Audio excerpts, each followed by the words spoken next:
मीराबाई की पंक्तियां हैं, पायो जी मैंने राम रतन धन पायो, वस्तु अमोलक दी मेरे सतगुरु कृपा करी अपनायो, जन्म जन्म की पूंजी पाई जग में सबे खुवायो, खर्चे नहीं कोई चोर न लेवे, दिन दिन बढ़त सवायो, सत की नाव खेवटिया सतगुरु भव सागर तर आयो, मीरा के प्रभु गिरधर नागर हरख हरख जस गायो। अर्थात मीराबाई, जिनके बारे में शायद आपको पता होगा कि मीराबाई भगवान श्री कृष्ण की परम साधिका, परम भक्त रही हैं। तो मीराबाई क्या कहती है, पायो जी मैंने राम रतन धन पायो। अर्थात क्या कहना चाहती है मीराबाई, कह रही हैं कि उन्होंने भगवान कृष्ण की साधिका है तो भगवान कृष्ण के रूप में रत्न धन पा लिया है, भगवान श्री कृष्ण के नाम का रत्न धन पा लिया है। ये बहुत कीमती रत्न है, ठीक है। राम रतन धन पायो, यानी कि राम रत्न बहुत ही कीमती रत्न है जो श्री कृष्ण के नाम का मीराबाई ने पा लिया है, ठीक है। ये यहाँ पर श्री कृष्ण की भक्ति कर रही है, ये राम नाम से ऐसा ना समझ लेना कि राम जी का नाम लिया है इसलिए ये राम जी की भक्ति कर रही है।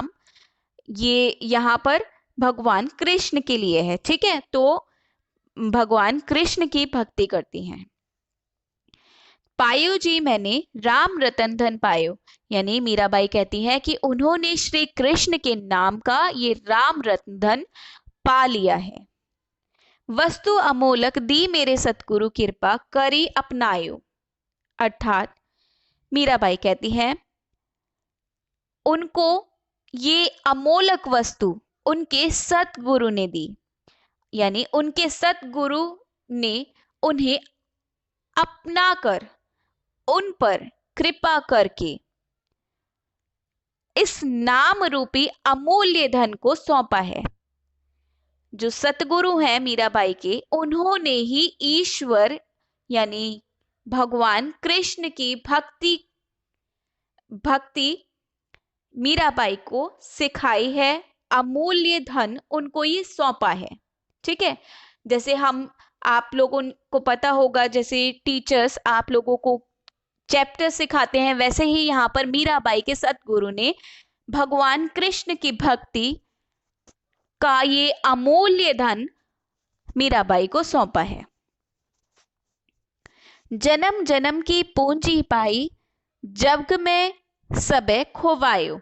अर्थात मीराबाई कहती हैं कि मीराबाई कहती है कि मैंने इस संसार में सब कुछ खोकर इस जन्म जन्म की पूंजी को पाया है, यानी भगवान श्री कृष्ण की भक्ति को पाकर उनको ऐसा विश्वास हो रहा है, ऐसा लगता है कि संसार में उन्होंने सब कुछ जैसे खो दिया हो, पर इस जन्म में इस भक्ति को पा लिया है। तो इतनी अमूल्य है उनके लिए ये कृष्ण भक्ति कि जैसे संसार में सब कुछ उनके लिए कुछ है ही नहीं, उस सब को वो पीछे छोड़ देती हैं।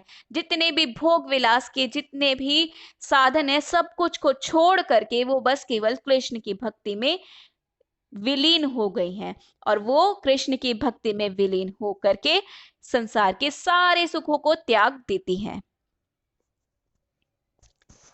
खर्चे नहीं कोई चोर न लेवे, दिन दिन बढ़त सवायो।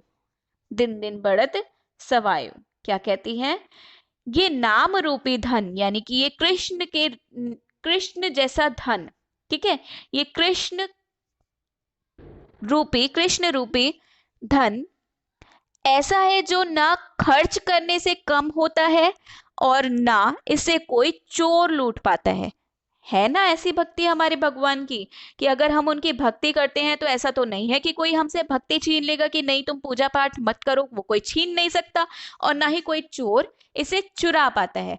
तो ये ऐसा धन है, मीराबाई कह इसको बार बार धन कह रही है ना, राम नाम धन पायो, है ना, राम रत्न धन पायो, ये ऐसा रत्न है, ये ऐसा धन है जिसको ना तो चोरी किया जा सकता है और ना ही खर्च किया जा सकता है। ये सिर्फ हमारे साथ जुड़ गया है, ठीक है, इसको ना ही खर्च कर सकते हैं और ना ही इसे कोई चोरा करके चुरा सकता है।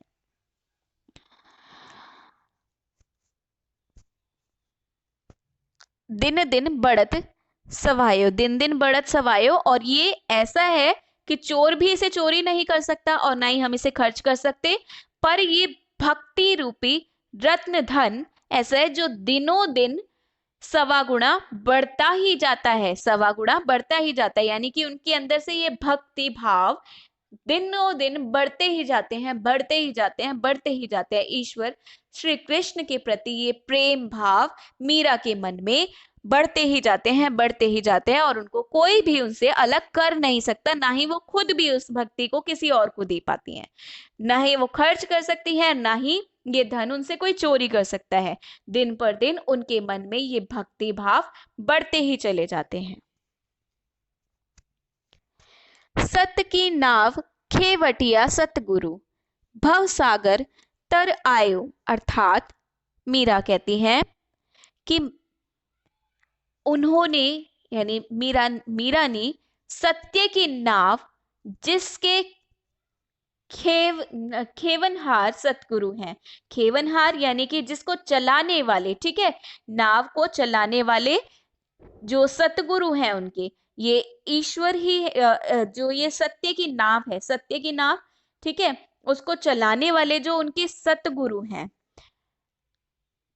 मीरा ने ये कहा है कि सत्य की नाव खेवटिया सतगुरु, यानी कि ये जो सत्य की नाव को चलाने वाले उनके सतगुरु हैं, उस नाव में मीरा ने बैठकर भव सागर को पार कर लिया है, यानी कि ईश्वर की भक्ति के सागर को पार कर लिया है। ईश्वर की भक्ति होती ही एक भव सागर के समान है। भव सागर यानी कि आप समझिए कि आप लोगों ने जैसे अगर कभी समुद्र देखे हो, सागर देखे हो, ठीक है, ओशियन, ओशियन जितनी बड़ी है, ओशियंस जितनी बड़ी है कि मतलब उसको पार करना इतना मुश्किल है, क्योंकि थोड़ी नहीं है भक्ति, ये भक्ति बहुत बड़ी है, बहुत बड़ी भक्ति है। तो इस ईश्वर की इतनी ज्यादा भक्ति है, तो ऐसा लगता है मानो कि उस नाव को जिसको चलाने वाले उनके सतगुरु हैं, उस नाव में बैठकर मीराबाई ने भव सागर, ईश्वर की भक्ति के सागर को पार कर लिया है, ईश्वर से उनका मिलन हो ही गया है। मीरा के प्रभु गिरिधर नागर हरख हरख जस गायो, फिर क्या कहती है मीरा? मीरा कहती हैं कि मेरे प्रभु गिरिधर श्री कृष्ण हैं और मैं उन्हीं का यश गाती हूँ। मीराबाई के भजन हैं, आपने सुने होंगे, बहुत सारे भजन हैं, ये गाना भी है, सुना है आपने, पायो जी मैंने राम रतन धन पायो, ये भी एक गीत है, भजन है जो मीराबाई ने गाया, और वो लास्ट में यही बता रहे हैं कि मेरे प्रभु गिरिधर श्री कृष्ण हैं और उन्हीं के गीत मैं गाती हूँ। ठीक है, तो आज के लिए इतना ही। फिर नेक्स्ट आपका रह गया है रसखान का। रसखान की भक्ति हम नेक्स्ट वीडियो में पढ़ेंगे। Okay class.